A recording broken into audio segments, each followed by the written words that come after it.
Bismillahirrahmanirrahim. Assalamualaikum warahmatullahi wabarakatuh.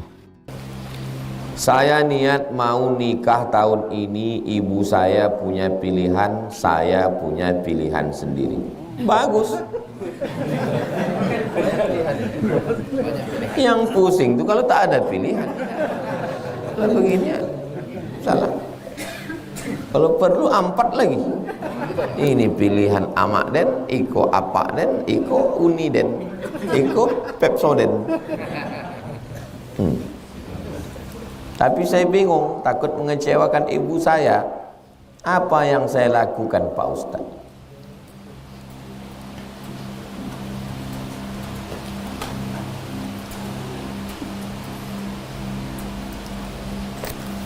Antara saya mau duduk di lantai dengan duduk di kursi, itu pilihan atau keterpaksaan? Pilihan. Kita sekali ini ngajinya duduk di lantai aja ya, di lantai. Kita ngajinya hari ini di kursi. Pilihan kan? Pilihan. Antara saya mau datang pakai mobil dengan pakai motor, pilihan atau keterpaksaan? Pilihan, terserah saya. Saya mau datang pakai motor, saya mau pakai mobil, saya mau jalan kaki. Antara saya mau sarapan lontong dengan nasi uduk, pilihan atau keterpaksaan? Pilihan. Dah. Antara antum mencintai si A dengan si B, pilihan atau keterpaksaan? Cinta bukan pilihan, cinta keterpaksaan. Berarti antum tak paham tentang cinta. Saya sengaja pancing dengan 3 prolog. Antum tak bisa dipaksa untuk mencintai, karena cinta bukan pilihan. Paham tak antum?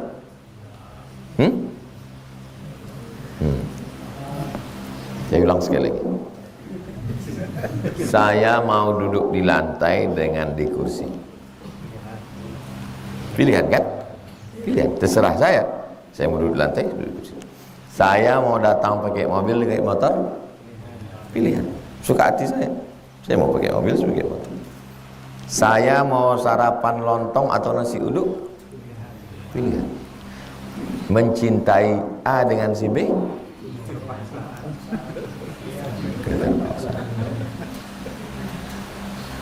Paham tak paham? Antum sampai belum paham. Cinta itu bukan pilihan.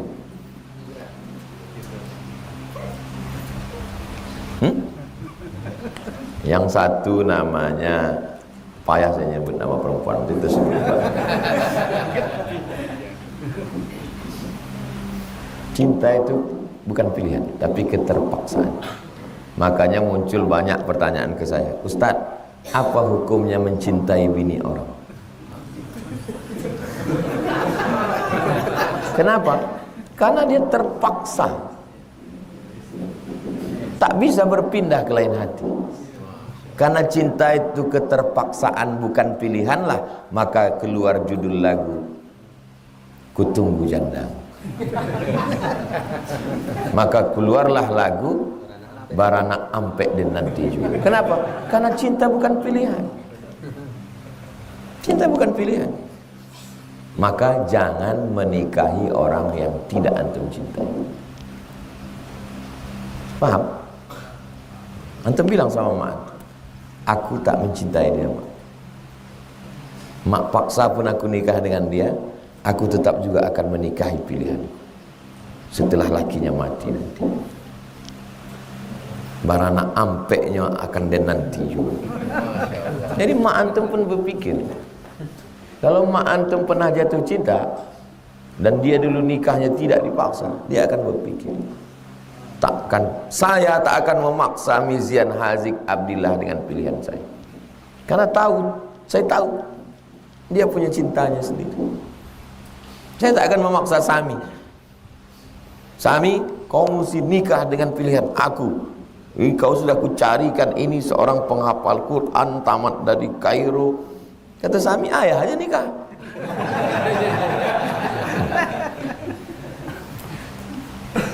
Tapi saya hanya mengarahkan. Kalau bisa nak, kau carilah yang hafal Quran, supaya bisa dia nanti mengajar di Ma'had Az-Zahra. Kalau bisa nak, kau carilah yang jilbabnya panjang, supaya santri-santri nanti tak salah adab. Kalau bisa nak, kita ini sebagai orang tua begitu, bukan kita paksa, karena cinta bukan pilihan. Paham? Dari pertanyaan saya tadi, saya tahu antum belum mengerti tentang situ.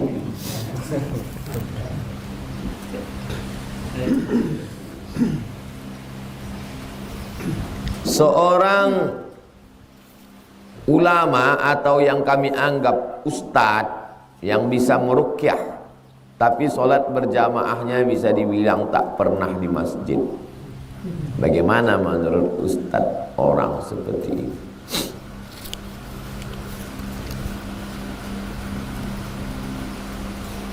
Yang membuat jin itu takut apanya? Apanya yang membuat jin itu takut? Apakah jubahnya? Apakah sorbannya? Tidak. Yang membuat jin itu takut adalah iman orang yang meruqyah. Itu yang membuat jin itu takut. Makanya ma masya Umar fajjan qattu, kalau Umar sudah melewati jalan, masya syaitanu fajjan ghaira fajjika, setan akan lewat di jalan yang lain. Kenapa? Karena iman Umar. Bukti iman, sholat berjamaah. Kalau nampak orang sholat berjamaah, beriman, selamat dari munafik. Macam mana setan bisa takut sama dia? Dia tak sembahyang, dia tak berjamaah. Bukan bacaannya. Kalau bacaannya, setan itu pun hafal ayat kursi itu. Allahu la ilaha illa. Aku hafal, kata setan. Banyak pula hafalan aku lagi dari kau, kata. Kau cuman wala hibzuhuma wa huwal aliyul azim. Aku bisalah ikraha fid din qad tabayyana ar-rusydu minal ghayy. Yang membuat setan itu takut adalah iman. Jadi saya ditanya sama orang, Ustadz, ya, ada orang tukang ruqyah, terus setiap dia meruqyah bininya ikut. Saya bilang, karena jin itu takut sama bininya, bukan sama yang tukang baca itu. Dari mana Ustadz tahu, kata dia? Karena ustadz yang meruqyah itu pun takut sama bininya. Macam mana lah setan mau takut sama dia? Kata setan, aku takut sama kau karena hati kau tuh takut sama Allah. Macam mana aku takut sama kau? Sama bini kau pun kau takut.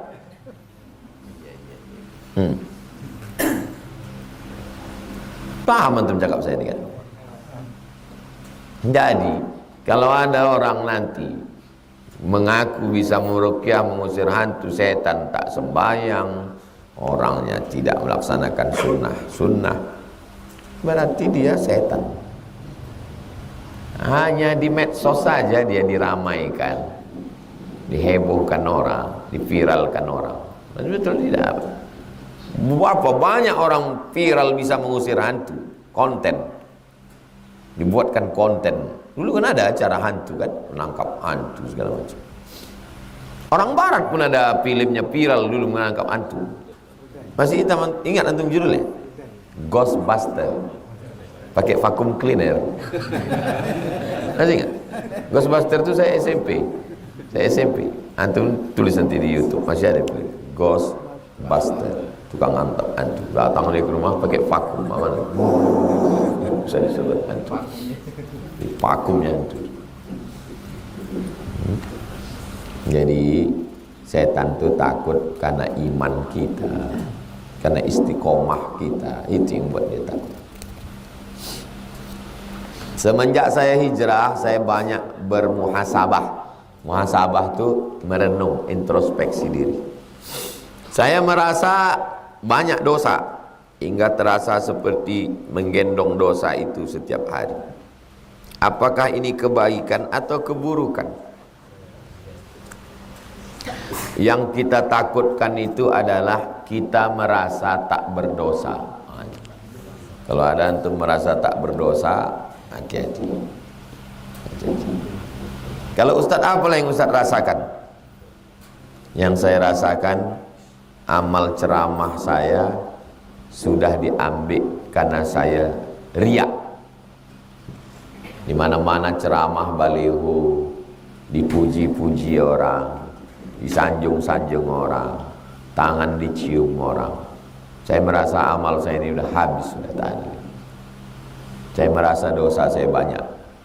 Dosa ujub, merasa diri. Dosa sum'ah, menyebut-nyebut dosa.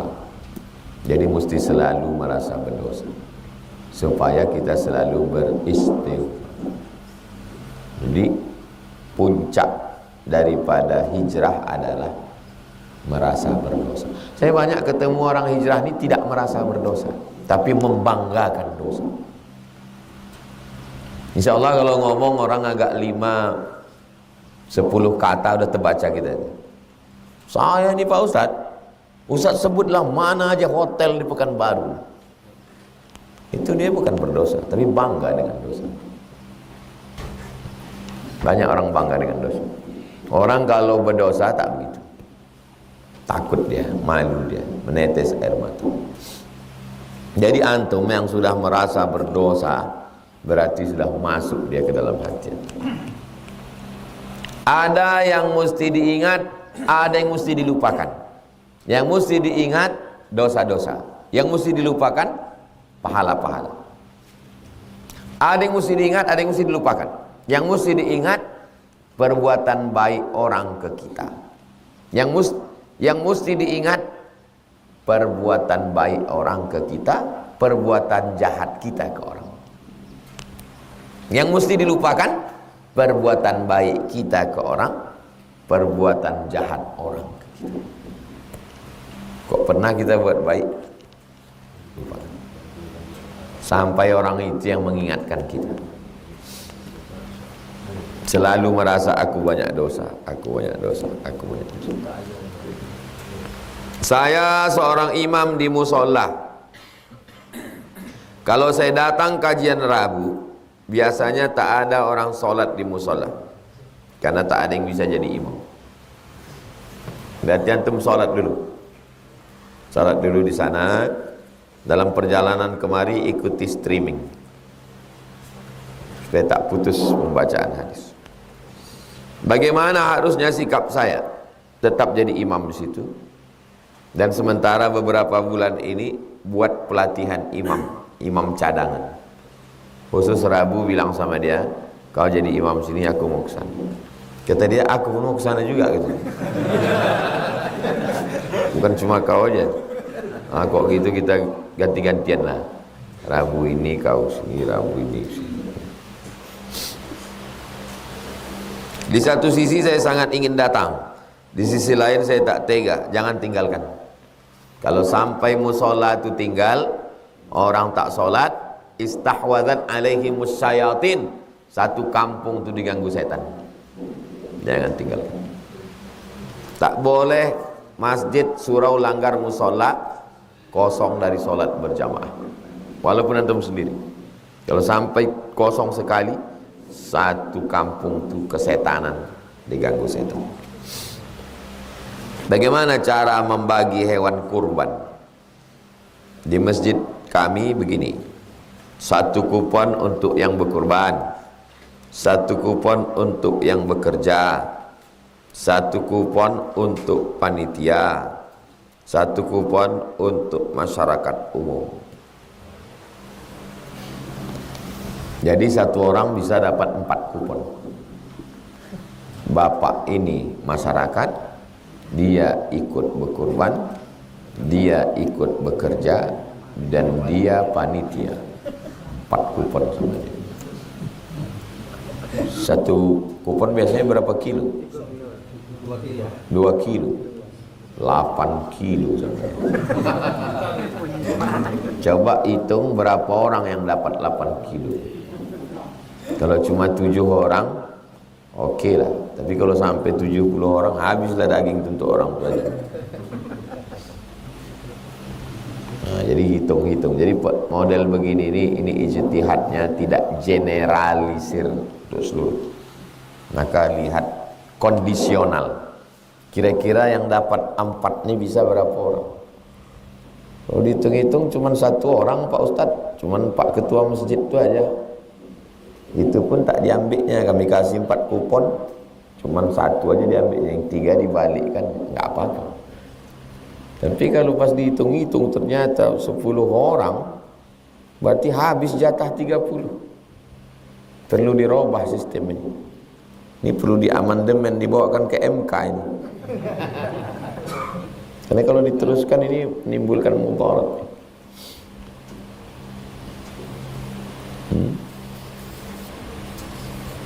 Apa hukumnya membuat semen dan keramik pada kuburan?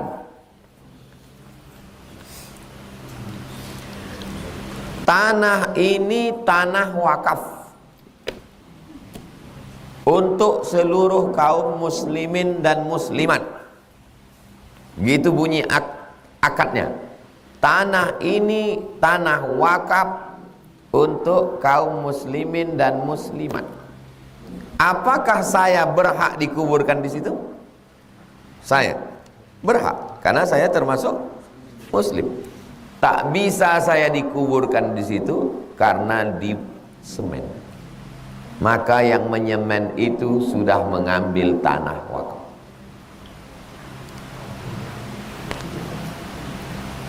Kalau pekuburan umum kaum muslim. Tapi saya, bapak, kawan, kita berkumpul. Lalu kita buat tanah wakaf khusus peserta Riyadhus Shalihin. Limited. Boleh. Kenapa? Karena tidak umum untuk orang. Atau saya wakafkan tanah untuk keluarga saya. Maka yang ada berkubur di situ, kubur saya, kubur Mizian Hazik, kubur Sami. Karena itu limited untuk saya. Tapi kalau kubur kaum muslimin muslimat tak boleh, karena itu bukan milik personal, tapi milik orang. Kenapa kubur almarhumah emak Ustadz Semen bertiang, beratap lagi? Karena tanah itu saya beli. Sebulan sebelum dia meninggal, saya bawa ziarah. Tanah itu sudah habis. Kata emak saya ke orang yang punya tanah ini, nama yang punya tanah ini Dedek, ku minta tanah kau tuh semeter. Untuk apa, Wak? Aku nanti kalau mati aku mau di sini. Sebulan sebelum meninggal, saya mau ke situ. Jadi setelah meninggal, saya beli tanah itu 22 meter ke belakang, 60 sampai ke tepi sungai. Saya beli, saya semen, saya buat tiang supaya saya datang setahun sekali buat kenduri, membawa anak saya sama anak Jamal, anak adik saya, mengajarkan mereka ziarah. Setiap tahun saya buat kenduri, saya bawa mereka baca Yasin. Saya kasih atap supaya tak kepanasan. Karena saya beli. Jangan nanti orang yang tak tahu cerita ini, alah Somad tuh ngomong aja tuh, maka emaknya di semennya. Saya beli tanah itu, bukan tanah pekuburan kaum muslimin. Jelas? Nah, jangan nanti cakepnya aja tuh. Kami kemarin di kampungnya tengok, semennya kami tengok.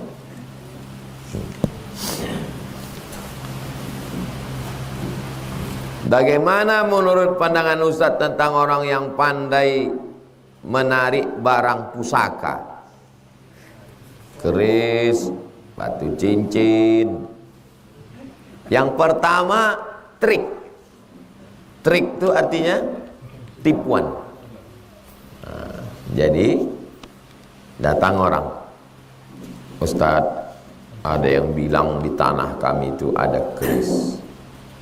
Daerah mana tanahnya itu? Oh, sini-sini Ustadz. Habis itu ada timnya di samping, mencari di Google Map.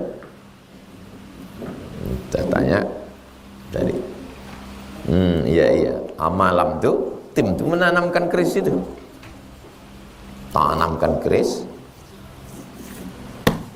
Udah, setelah ditanamkan keris, menjelang tengah malam, bakarlah kemenyan semua. Naiklah keris itu, ditanamnya duluan. Itu namanya trik, tipuan. Yang kedua, tidak pakai tipuan manusia, tapi tipuan jin. Dia punya jin atuk-atuknya dulu. Kalau atuk saya dulu punya jin, mati atuk saya, dia datang ke ayah saya. Habis dia datang ke ayah saya, meninggal, dia datang ke saya. Kenapa dia datang?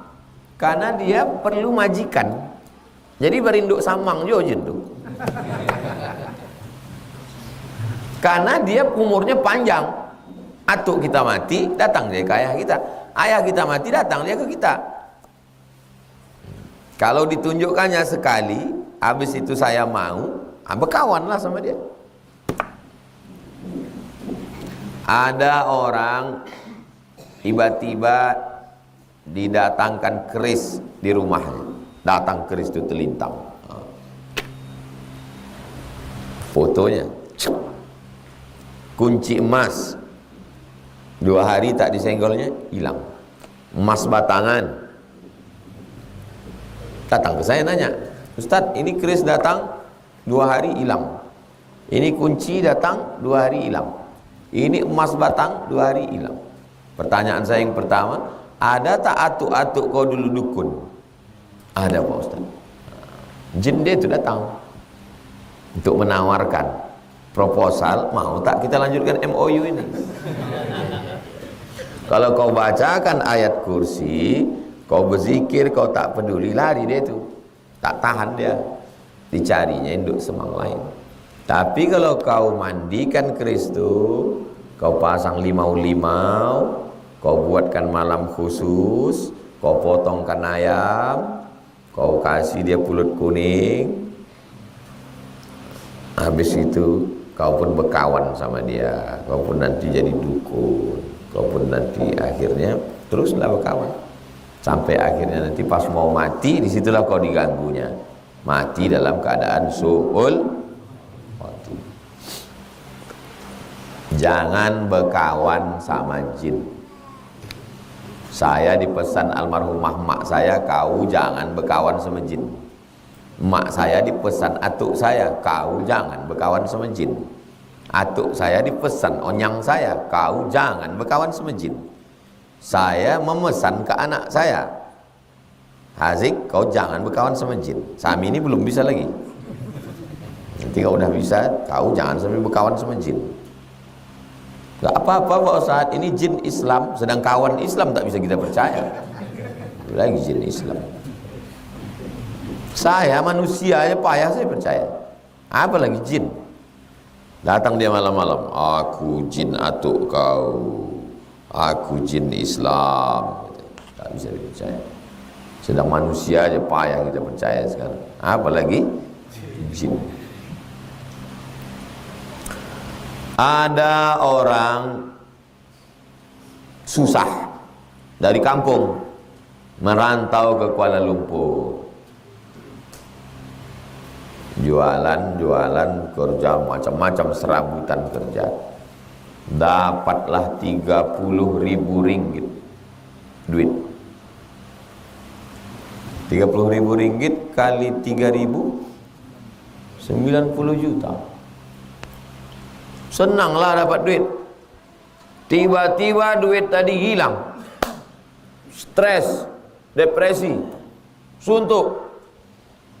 Di saat sedang puncaknya suntuk, stres, depresi, sedih, malu, galau itu, datang bisikan. jual roti canai, kata bisikan. Akhirnya dia buka jual roti canai. Jual roti canai dalam sebulan dapat 100.000 ringgit. Banyak duit. Datang aja orang membeli roti tadi ramai. Kemudian datang bisikan, pergi ke Masjid Demak dari Kuala Lumpur. Pergi, dia terbang naik pesawat ke Surabaya, pergi ke Masjid Demak. Sampai di Masjid Demak, lihat silsilah kau keturunan Wali Songo. Tengoknya silsilah di dinding. Ini atuk kau. Ada nama atukku sini, kata dia.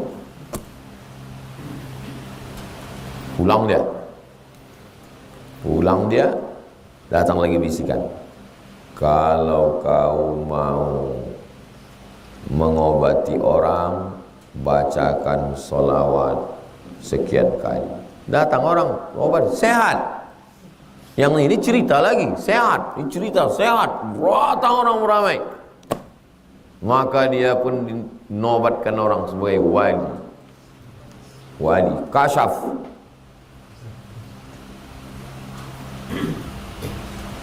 Lalu kemudian akhir-akhirnya kata bisikan tu, kalau kau mengobati orang nilainya 6, kalau kau sembahyang nilainya 5. Kalau mengobati orang nilainya 6, kalau sembahyang nilainya, akhirnya dia tak sembahyang. Tengok tutorial setan. Dia bukan langsung antum sesat, enggak, digiringnya dulu. Makanya bunyi ayatnya la tattabi'u khutuwatis. Yang bercerita ini Syekh Jahid Siddiq, mursyid tarekat Naqsabandiyah. Masih hidup Syekh Jahid. Nanti antum pergi ke Malaysia cari Syekh Jahid Siddiq, tanya dia tentang wali yang tak sembahyang gara-gara kau mengobati orang nilainya 6, kalau sembahyang 5. Akhirnya dia duduk mengobati orang. Dan orang sudah mengatakan dia wali. Na'udzubillah, jangan sampai antum kena ganggu di situ. Kalau sampai antum berkawan sama jin, itu maka jin itu tak mau datang ke saya, karena selalu saya ulang-ulang itu. Kalau datang dia ke saya tidak mau. Mungkin udah hampir-hampir juga yang dekat-dekat orang itu. Ada juga dia hadir tabligh akbar tuh. Karena sering saya bilang gitu, cabutlah, nggak bisa nih, kata dia. Ada seorang perempuan, lakinya kawin lagi, anak ngasih makan dia, susah.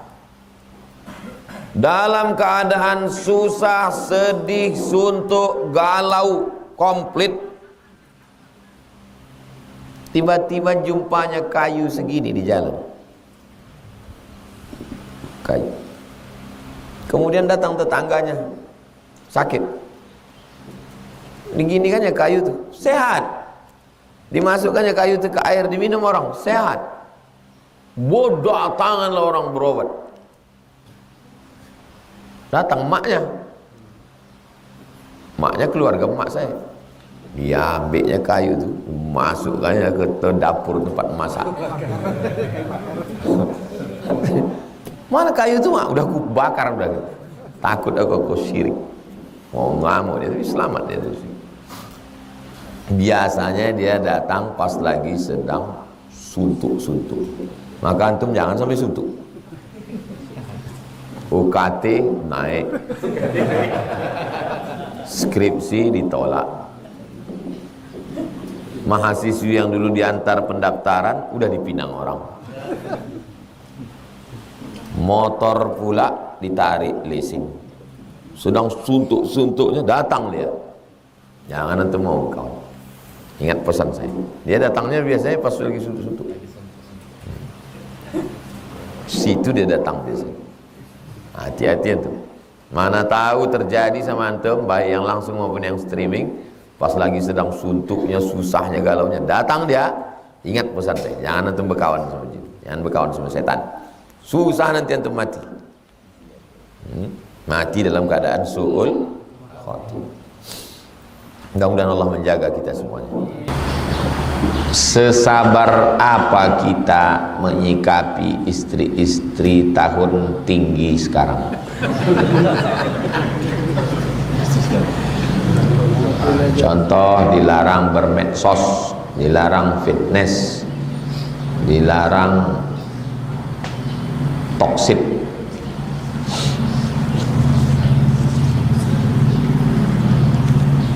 Kalau dia punya akun sosial, Instagram, TikTok, dia upload yang bersama-sama ramai-ramai, jangan sendiri.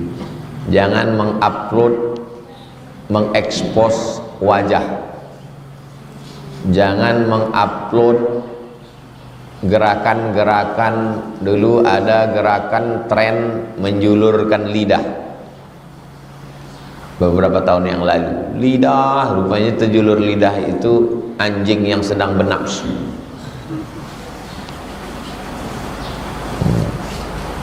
Itulah gunanya ta'aruf. Waktu ta'aruf itu ceritakan yang pahit-pahit. Apakah kau siap nanti tidak bermedsos? Kalau gitu aku tak siap, kata dia. Jangan kalian nangis. Ini kadang laki-laki ini, kalau dia bilang aku tak siap bermedsos, bunga bukan setangkai, kumbang bukan seekor, patah tumbuh bilang berganti, hilang satu tumbuh gitu. Yang kalian bilang kaulah satu-satunya, matilah kalian. Begitu banyak perempuan. Cari yang solihah, insya Allah kalian dapat yang solihah. Fitness, perempuan itu kalau di tempat itu perempuan semua, boleh dia olahraga, tapi di situ jangan ada yang jahat direkamnya atau diceritakannya ke laki dia. Tadi bang aku fitness, nampak aku ada bini siana itu cantik, tak boleh. Jadi sesama perempuan pun tak boleh menceritakan sifat-sifat perempuan itu ke laki dia, tak boleh. Makanya perempuan itu ngaji juga, kalau sama-sama ngaji bisa. Kalian cari perempuan yang takut kepada Allah, yang ngaji. Kalau tidak, susah kalian. 2 kali kerja mencari nafkah lagi, mengurus perempuan lagi, mengurus handphone kalian lagi, mengurus handphone dia lagi. Handphone dia 3 pula, mati kalian. Tak sampai umur kalian 40, 39 mati. Saya punya usaha minuman segar seperti es jeruk, sedangkan di lokasi berjualan saya tidak semuanya muslim. Bolehkah saya berjualan dari pukul 11 saat bulan puasa Ramadan, Pak Ustadz? Tulis itu, es ini hanya untuk 1 non muslim, 2 musafir, 3 sakit, 4 penghuni neraka jahanam, 5 yang wajib berpuasa saya tidak tanggung jawab terhadap dosanya. Tulis itu biar tahu. Apakah ketika sholat berjamaah di masjid shaf mengikuti sajadah yang terbentang, sedangkan di ujung sajadah masih ada ruang untuk ditempati sholat? Penuhkan dulu shaf satu nih, penuh sampai habis ke ujung, penuh. Kalau sudah kalian tengok penuh kanan, penuh kiri, kalian buat shaf baru di belakang imam. Sini imam, situ shaf baru. Baru yang datang berikutnya diisinya ke kanan, sunnah, baru ke kiri, penuh. Jangan masih ada kosong dibuatnya shaf baru. Tak boleh, putus shaf. Ini saya alami waktu sholat berjamaah di masjid yang tak berdinding. Kalau misalnya ini tak berdinding, mana batas shafnya? Apakah diteruskan sampai ke situ? Atau mengikut sop sampai berhenti? Yang mana yang sebetulnya masjid itu? Yang mana masjid itu? Definisi pertama masjid yang atapnya nyambung, itulah masjid. Selama masih ada atapnya, walaupun sudah habis dindingnya, ada atapnya, berarti masih masjid. Kalau definisi ini dipakai bahwa semua yang atapnya nyambung berarti masjid, maka semua ustadz-ustadz yang ceramah di An-Nur itu pelaku dosa besar semua. Kenapa? Karena ustadz itu kencing dalam masjid. Ini Masjid An-Nur, keluar pintu imam kan ada WC situ. Masih nyambung tak atapnya? Berarti kencing dalam masjid lah itu. Maka definisi pertama tak bisa pakai. Lalu yang dimaksud dengan masjid itu mana? Tempat yang biasa dipakai untuk sholat, bukan atap, tapi tempat yang biasa. Masjid tiang-tiang tak berdinding, ada teras di luar, tapi tak biasa dipakai. Dia hanya dipakai luar biasa. Kapan luar biasa? Jumat, Idul Fitri, Idul Adha. Bukan yang biasa. Yang biasa dipakai. Maka yang biasa itulah. Itu makanya perempuan maaf cakap yang haid, dia biasa duduk di teras. Itu maka masjid, perhatikan balik kampung, masjid-masjid di kampung kita dulu pasti ada terasnya. Kenapa? Karena arsiteknya ngaji. Teras itu dibuat selasar tuh untuk tempat perempuan yang haid. Sekarang orang tak mengaji, tak ada teras.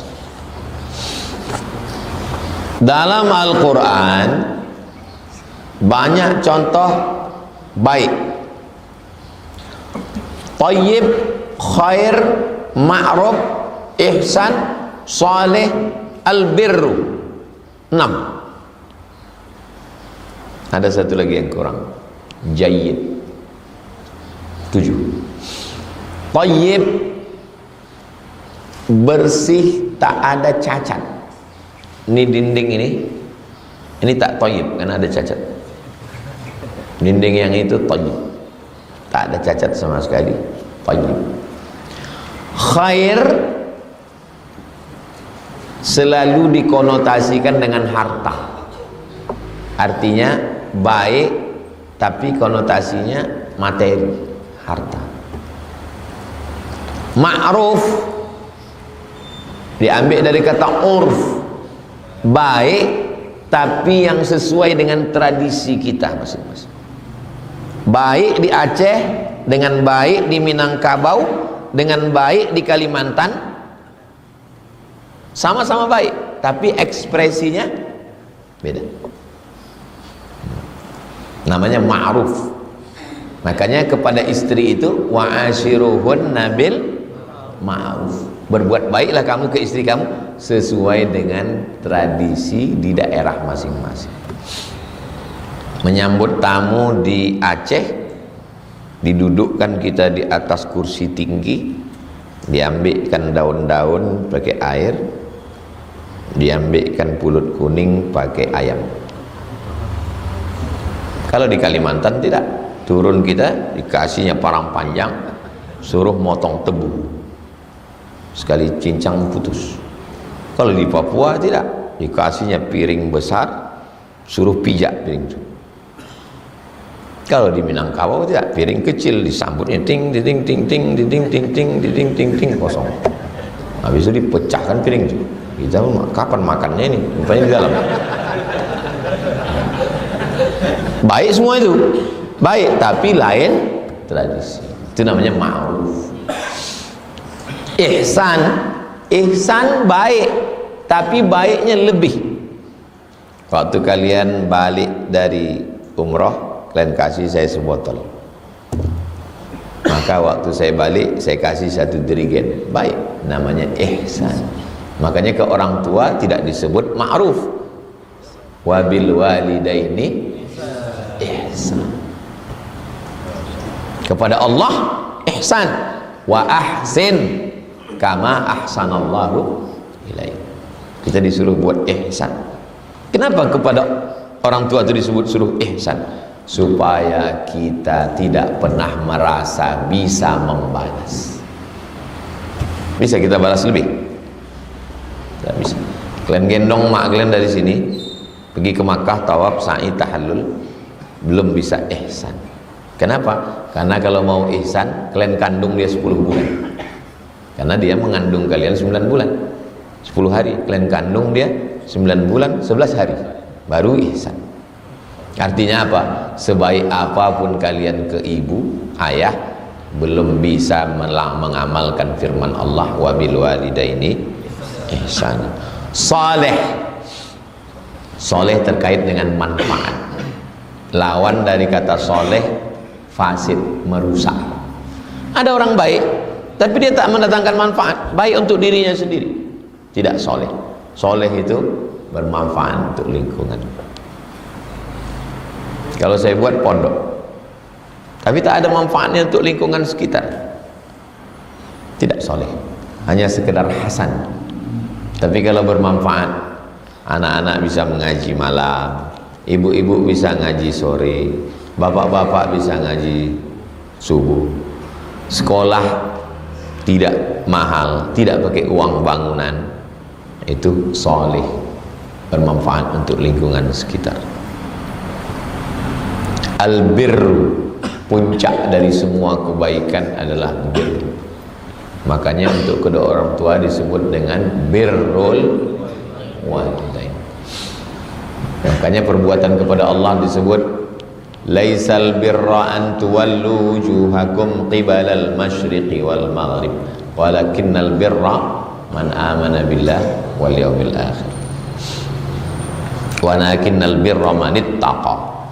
Jadi bahasa Arab adalah bahasa yang sangat kaya dengan kosakata.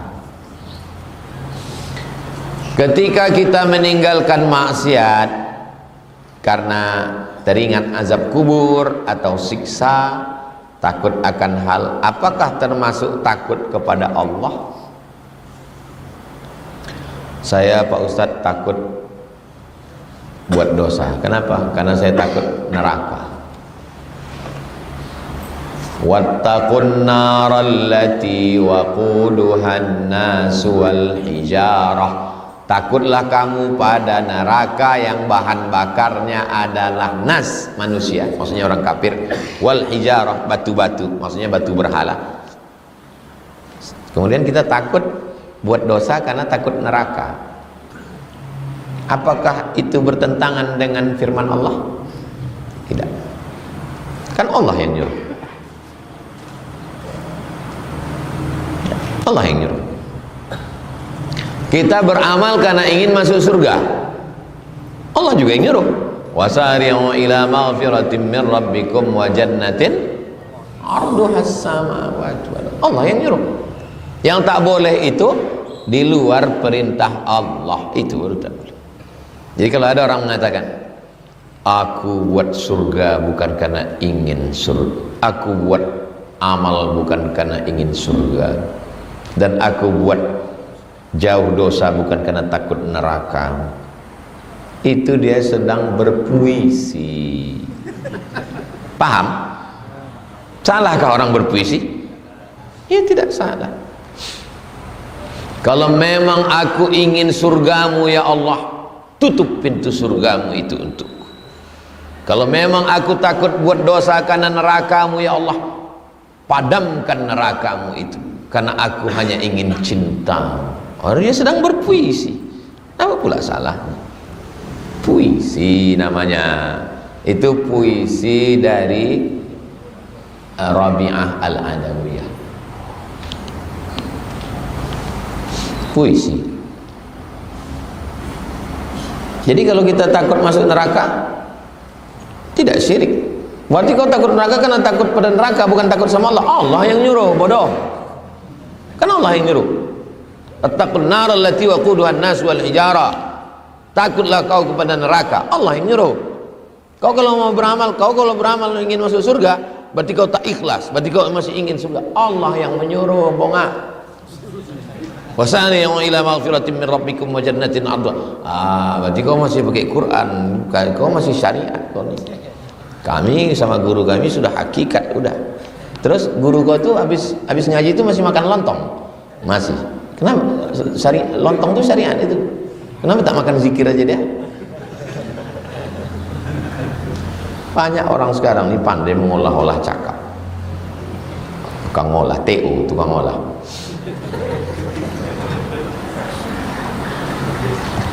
Hati pikiran, hati tasawuf, pikiran filsafat. Filsafat lautan tak bertepi, hati planet tak berujung. Kalau kalian ikut filsafat tak bertepi, kalian ikutkan hati tak berujung. Lalu yang mengikatnya apa? Syariat.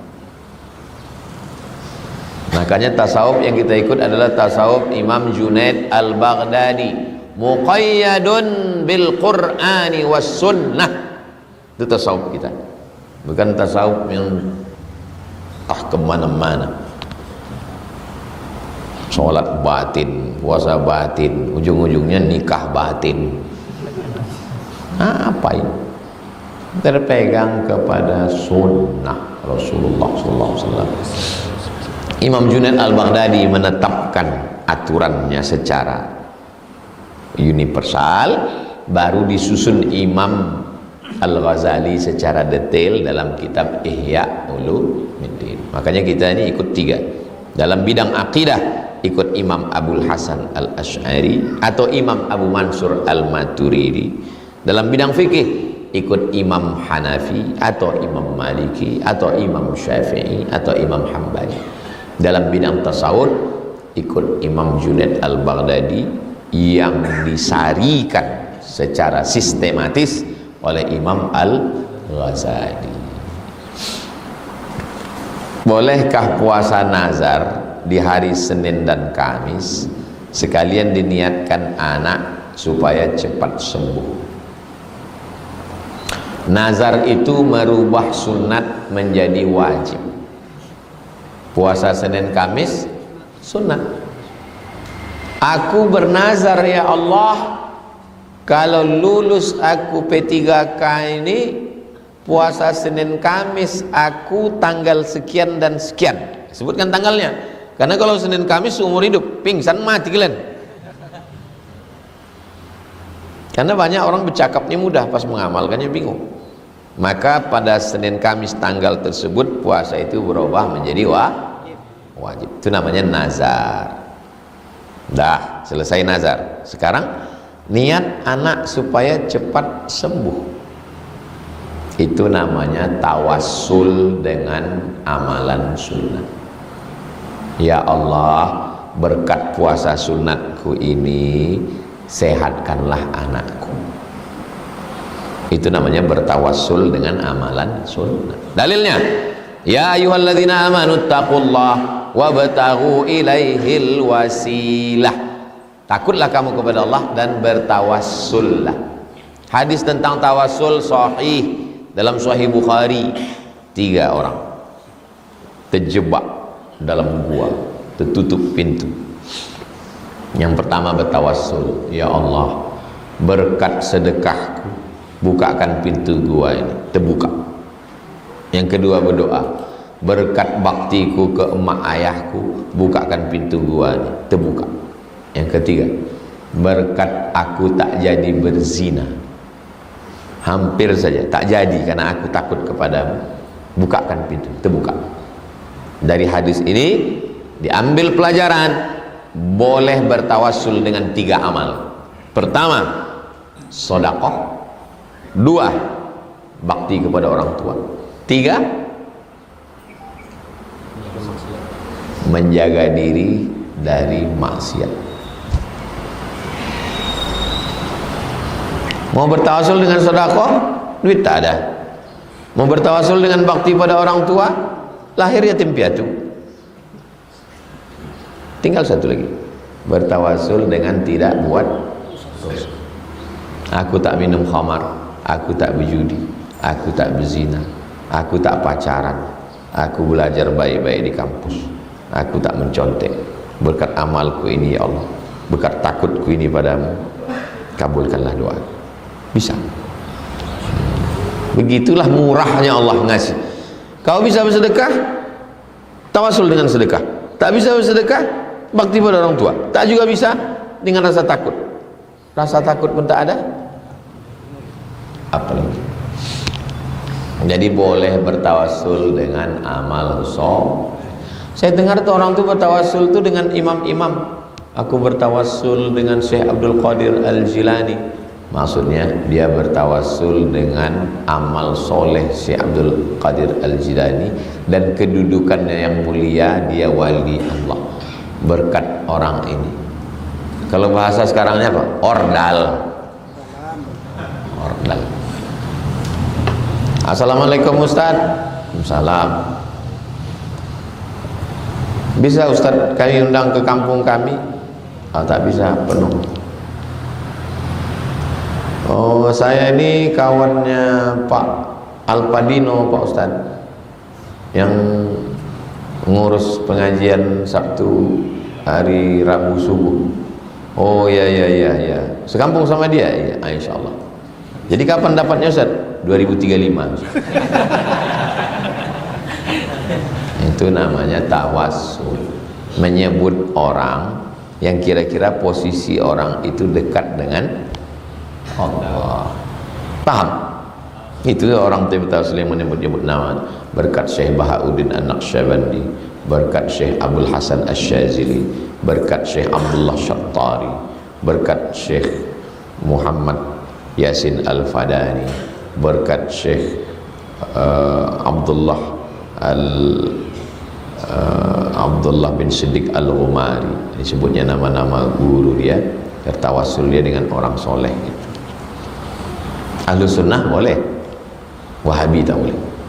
Tak boleh bertawasul dengan orang, tak boleh. Syirik. Langsung aja sama Allah. Situ letak beberapa persimpangan perbedaan. Apakah memutuskan hubungan silaturahim termasuk dosa kepada orang lain? Dosa kepada orang lain itu terbagi dua. Yang pertama terkait dengan hak tanah, duit, ceret, kompor, jilbab, balikkan.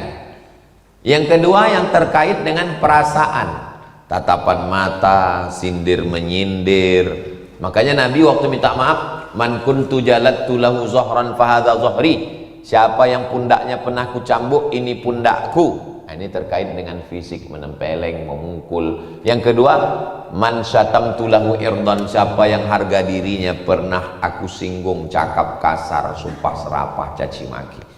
Jadi memutus silaturahim itu masuk kategori mana?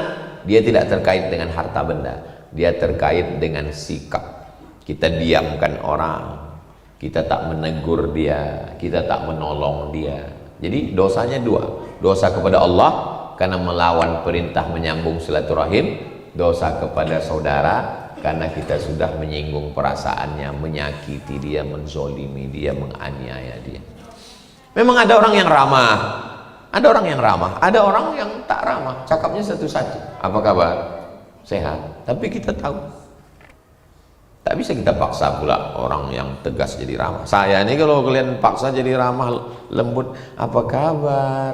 Udah jadi bencong pula Ustaz itu sekarang. Memang udah begitu. Jadi kalau jumpa apa kabar? Sehat, udah paham.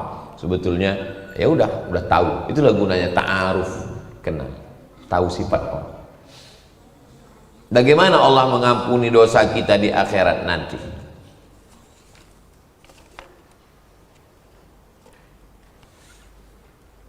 Ada orang-orang yang masuk ke dalam neraka, lalu kemudian diselamatkan syafaat Nabi Muhammad SAW.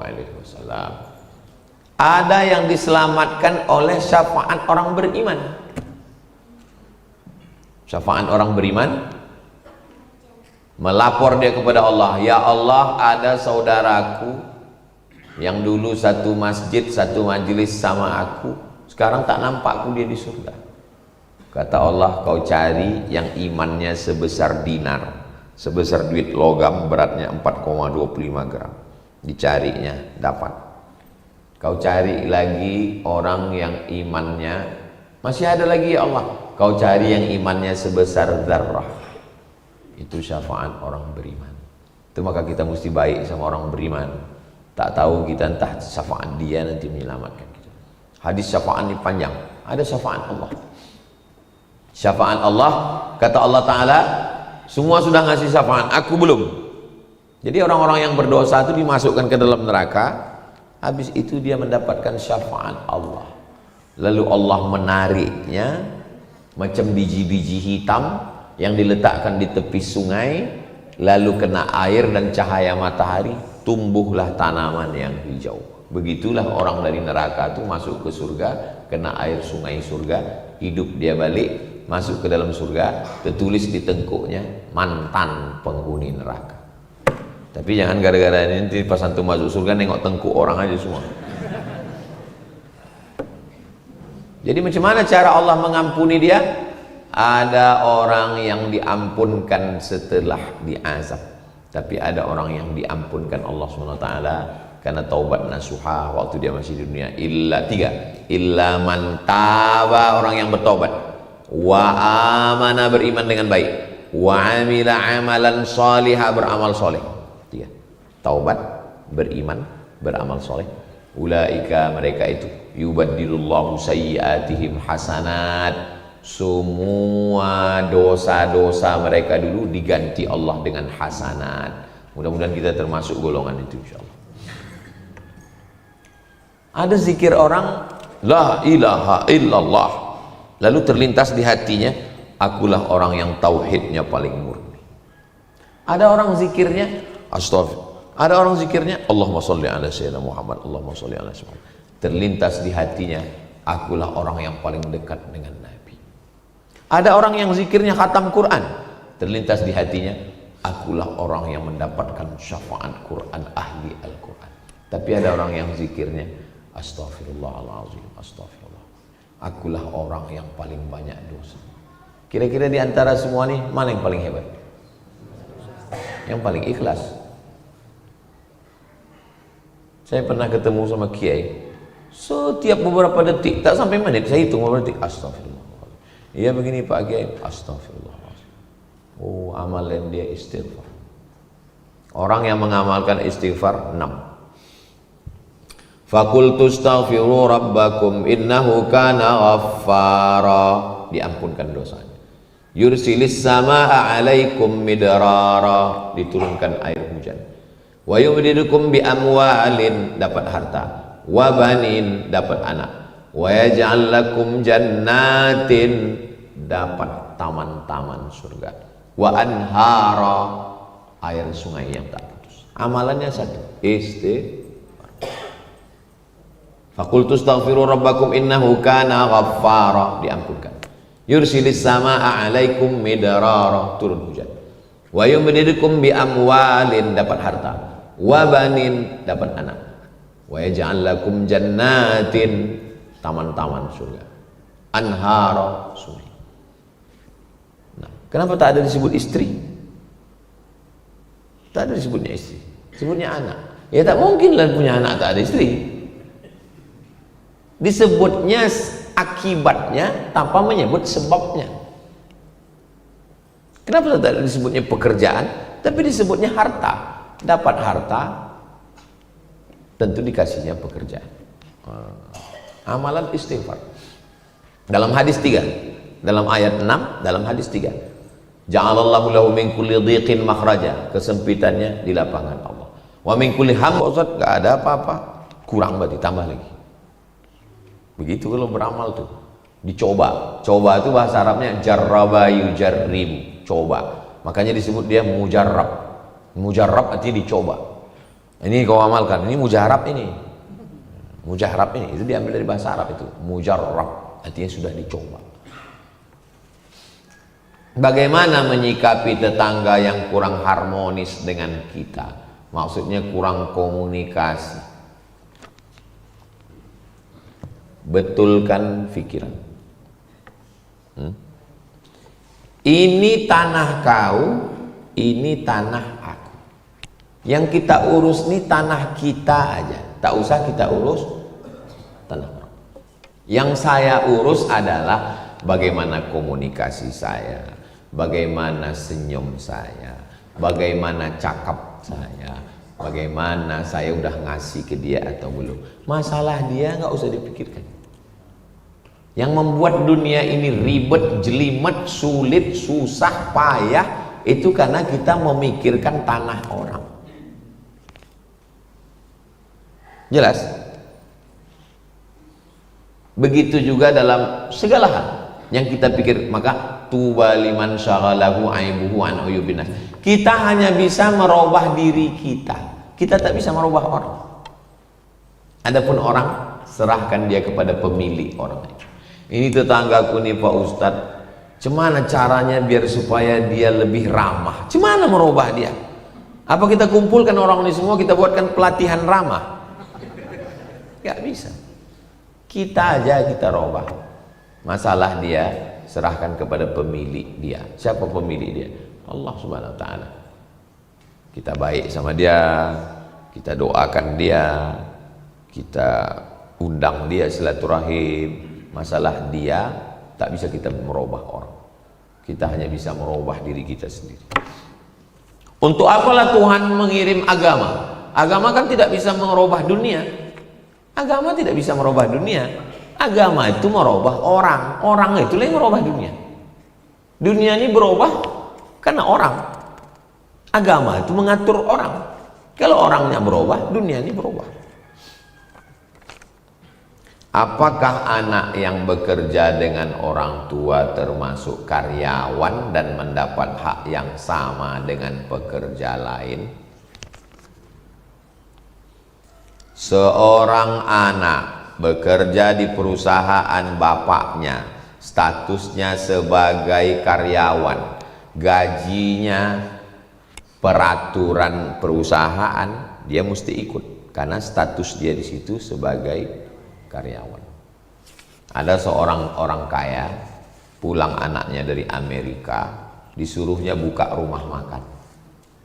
Pagi sebelum subuh anaknya sudah pergi belanja, mencari tukang masak koki, merapikan meja-meja, habis itu membuat iklan banner, membuat sosial media mengiklankan, mampirlah ke rumah makan ini.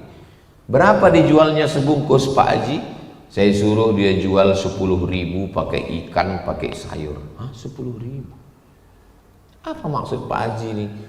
Nyuruh anak buka rumah makan, nak jual nasi sebungkus 10.000. Sebetulnya saya Pak Ustadz mau mengajarkan dia susahnya cari duit. Karena selama ini dia cuma kuulur aja, kasih duit. Tak tahu dia nilai duit itu. Maka biar supaya dia tahu nilai duit itu berapa, kusuruh dia nyewa ruko, buka rumah makan, supaya tahu dia nilai duit itu. Generasi ini 3, generasi pejuang, generasi penikmat, generasi penghancur. Ayahnya dulu berjuang dari kampung Tunggang Langgang, Lintang Pukang, mencari tempat bekerja untuk kuliah di Pekanbaru. Ayahnya pejuang, akhirnya menjadi bisnismen, punya rumah banyak, mobil banyak, tanah banyak. Anaknya penikmat, cucunya penghancur. Kalau antum mau anak antum juga menjadi pejuang, maka buatlah dia seperti antum. Bilang sama anak antum, aku nak dulu kuliah Pekanbaru, setiap subuh ngaji ke Ustadz Somad, maka kau pun juga mesti macam aku. Kau suruh Pekanbaru dan kau tak kukirim belanja selama 4 tahun ini. Kau carilah makan sendiri di sana. Kau udah mau mati kali, ku transfer sikit. Kalau antum kirim dia, antum belikan dia rumah 2 lantai, antum kasih mobil, dia akan menjadi penikmat. Ada orang kaya di Riau ini, anaknya tidak dikasih mobil, sampai anak itu punya duit, punya gaji, nyicil mobil sendiri. Sadis orang tuanya. Ya, supaya apa? Supaya anaknya tidak jadi generasi penikmat. Itu maka kiai-kiai itu, anak kiai pasti dikirim ke pondok, tapi bukan pondok dia, pondok kiai lain. dikirim ke Lirboyo, dikirim ke Gontor, dikirim ke Tebu Ireng. Supaya apa? Karena kalau di pondok dia lah raja di situ. Mana ada berani ustadz melarang dia?